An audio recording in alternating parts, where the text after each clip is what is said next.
before I debut this, I do this on my Saturday show. One of our listeners on the Saturday show picked the name of this. I did not think about how close it was to Blazing 5. Colin does Blazing 5 on Fridays. So this isn't Blazing 5. This is my favorite 5. So trust me, I know how close it is. That was not intentional. All right, well, let's start with the Browns and the Packers. The Cleveland Browns are traveling to Green Bay to play the Packers, who are great at home. They are 6-0, and I think they will be 7-0 after this weekend. The Packers are favored by 7.5, which feels about right. I do think that they will cover. The Browns are coming off of a really bad COVID week.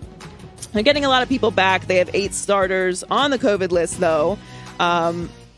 The ones that could return is Baker Mayfield, Case Keenum, Kareem Hunt, Jarvis Landry, Jedrick Wills, Jadeveon Clowney, and Greg Newsome. The Browns have been held to under 20 points in 4 of their last 5 games. This has been a year where Baker has really struggled, and Aaron Rodgers has done the opposite of that. He is leading the MVP race. They are the best team in the NFC and have the best record in the NFL. They have the fewest giveaways, the Packers 10, and the second best turnover differential, plus 12 this season, and have scored 30 straight points in 4 straight games, which is the longest active streak in the NFL. Otherwise known as a major mismatch. I do think that Cleveland will be very desperate in this game, which they should be. The way that the AFC North is playing out, but I think the Packers win this convincingly. However, I am still interested to see what Baker and the Cleveland Browns do.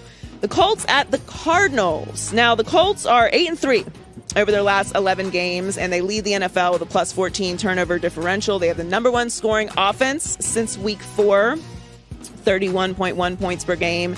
Jonathan Taylor is the story of this team. He's been incredible. He's getting a lot of talk for MVP, as he should. He is remarkable, leads the NFL in carries, rushing yards, rushing touchdowns, scrimmage yards, and scrimmage touchdowns. Very impressive. While the Cardinals, who were tearing the league up, are 3-4 in their last 7 games after starting 7-0.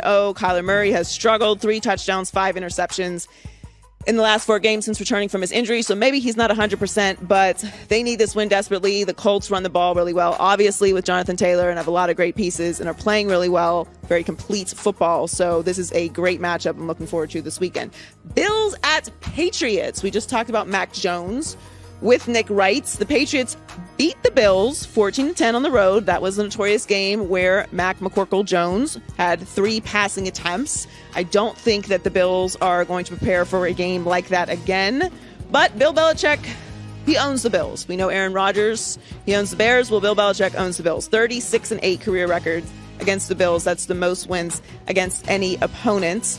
And the Patriots have the number 2 scoring offense since week 7. However, I do think this will be a much more competitive game. I think it will look much differently than the one that they played earlier in the season. Mac Jones leads all the rookies in wins and completion percentage.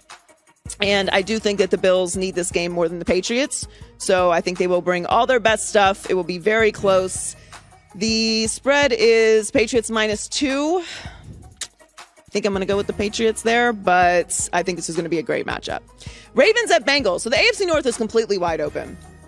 It's anyone's division. Essentially, every game from this point out for all of these teams is a playoff game. The Bengals are favored by 3, and the winner of this game will be first in the AFC North. But the Ravens are coming off of 3 straight losses, and 2 of them have come off of failed 2-point conversions.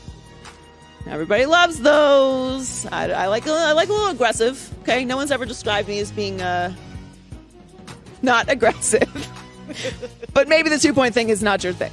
The Bengals beat the Ravens 41-17 on the road in week 7, and Joe Burrow leads the NFL with 15 touchdown passes of 20 or more yards. I think this is the Bengals game. Also, we don't know what the situation is with Lamar Jackson as well. So if you're paying close attention to this game, you're going to need to watch that throughout the weekend. And you got to sneak it in. I got to sneak it in. I know everybody's not really hyped about this, but I'm very excited for Dolphins and Saints. The Dolphins are on a 6-game winning streak. Okay? Yeah. They're looking to become the first team in NFL history to win 7+ consecutive games, immediately following a losing streak of 7 games. They have the number 3 scoring defense and number 2 total defense during their streak. Tua, playing really well, leads the NFL with 69.9 completion percentage. Tua and Mahomes are the only 2 quarterbacks to win each of their last 5 games. That's good company. Now, I know the Saints are really banged up. They have a lot of COVID issues, and their top 2 quarterbacks are out.